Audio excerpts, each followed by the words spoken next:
sesuatu. Pertemuan kedua. Di ruang direktur utama, Mentari sedang sibuk mempelajari proyek besar yang baru saja ia dapatkan dalam meeting tadi pagi bersama kliennya. Pintu terbuka dan terlihat Reno sedang melangkah masuk dan mendekati meja kerjanya. Mentari, aku sudah menyuruh supir barumu menunggu di parkiran lobi utama. Bukankah kau ada janji temu dengan event organizer untuk perencanaan proyek yang baru saja kita menangkan tadi? Ujar Reno. Reno dulunya merupakan sekretaris dari Burhan, dan sudah mengenal Mentari dari semenjak Mentari masih magang di perusahaan ini. Mereka cukup dekat jadi seperti tidak ada jarak antara atasan dan bawahan. Mentari tidak mempermasalahkan itu, karena ia memang bukan orang yang gila hormat dan gila jabatan. Baiklah, aku akan segera turun. Terima kasih. Mentari. Titik. Arga sudah selesai memarkirkan mobil di depan pintu lobi utama. Dia menunggu atasannya di luar sambil menyenderkan tubuhnya ke mobil, dan bersiap membukakan pintu kapan saja atasannya tiba.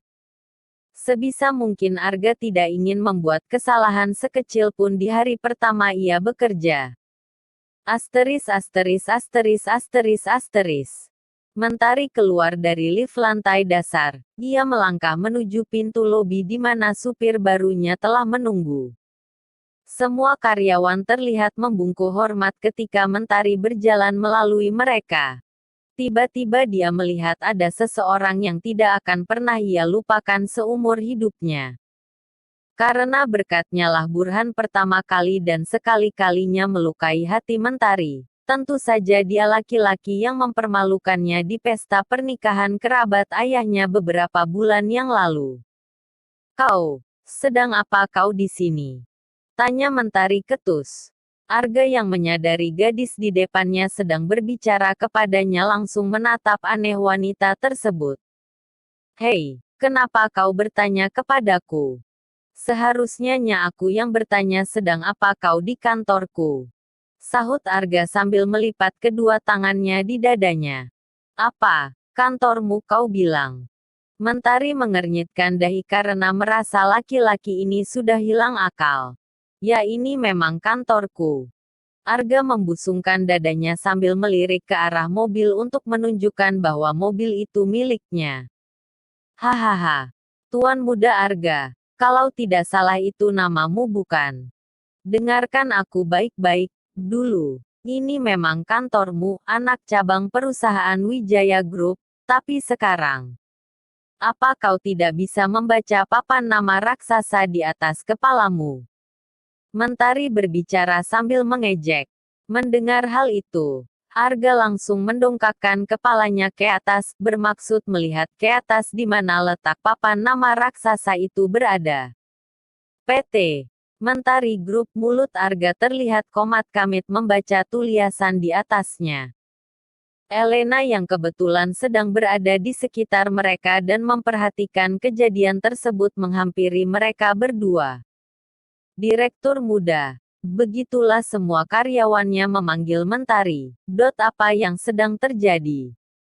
Mendengar Elena memanggil gadis di depannya direktur muda, Arga langsung mematung karena tidak mengira yang menjadi atasannya adalah gadis yang dulu pernah dia permalukan. Kenapa seperti ini? Aku tidak boleh sampai kehilangan pekerjaanku. Mama pasti akan sedih. Tapi bagaimana aku bisa bertahan dengan wanita ini?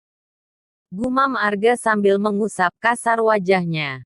Arga, kenapa kau bersikap seperti tidak sopan terhadap direktur muda? Aku harap kau tidak membuat masalah di hari pertamamu.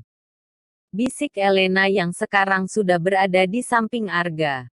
Sementara itu, Mentari yang terlihat kesal langsung berjalan 2 meter untuk menelpon Burhan. Halo nak, sahut Burhan di seberang telepon. Ayah, apa maksud ayah menjadikan laki-laki menyebalkan itu sopir pribadiku? Apa ayah sudah melupakan kejadian waktu itu?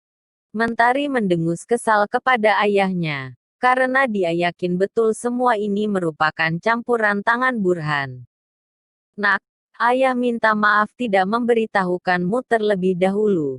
Tapi tolong nak, anggap saja ini permintaan paling terpenting dalam hidup ayah. Tolong izinkan nak Arga bekerja denganmu. Kamu tahu kan bagaimana ayah sangat menghormati orang tua Arga yang sudah membesarkan nama ayah sampai saat ini.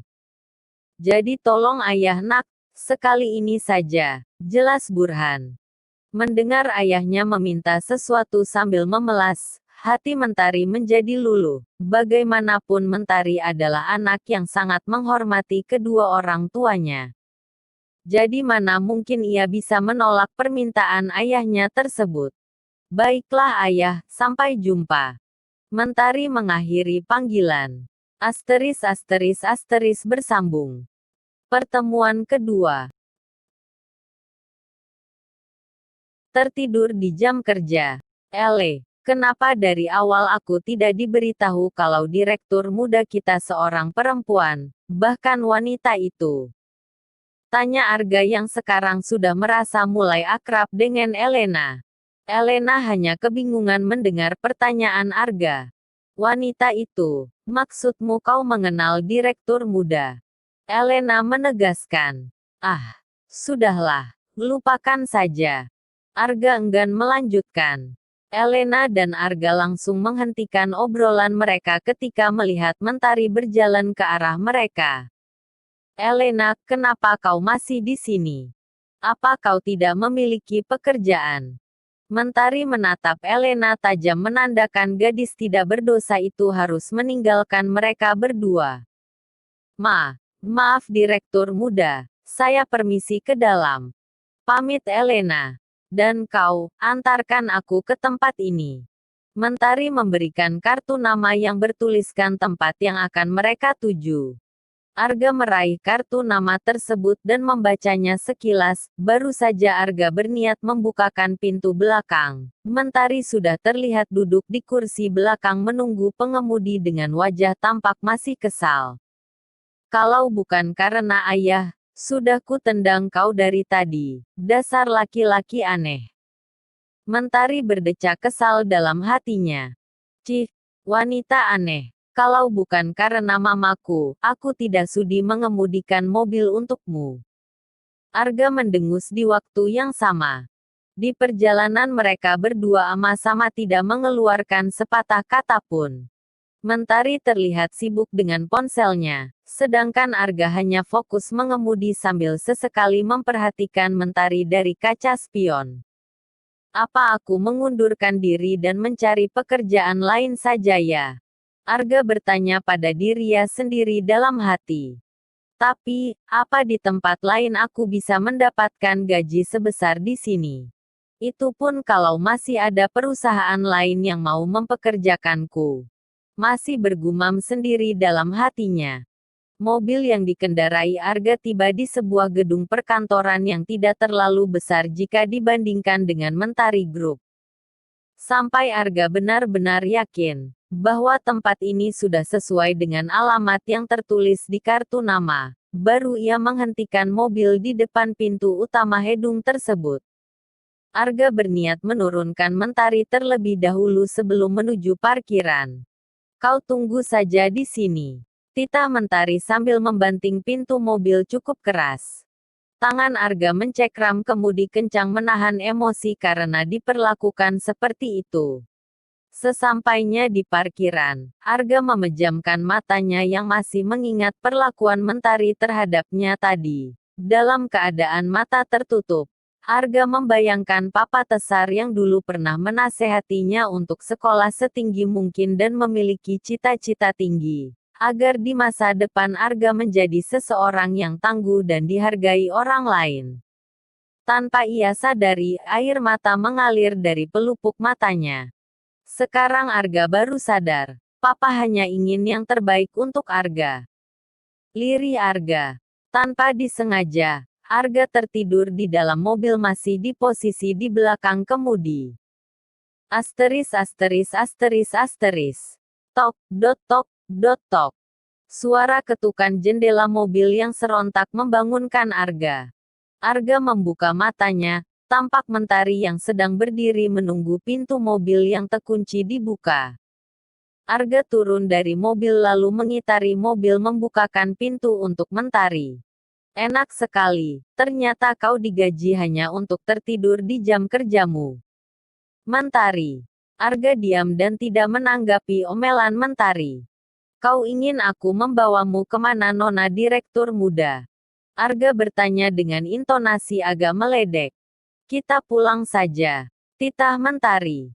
Sebelumnya Arga sudah menghafal alamat rumah atasannya dari catatan selembar kertas yang tadi dia temukan di atas meja di ruangannya. Sepertinya memang sudah disiapkan dengan baik oleh sekretaris Reno. Arga kemudian melajukan mobil dengan kecepatan sedang menuju kediaman Burhan Malata. Bersambung.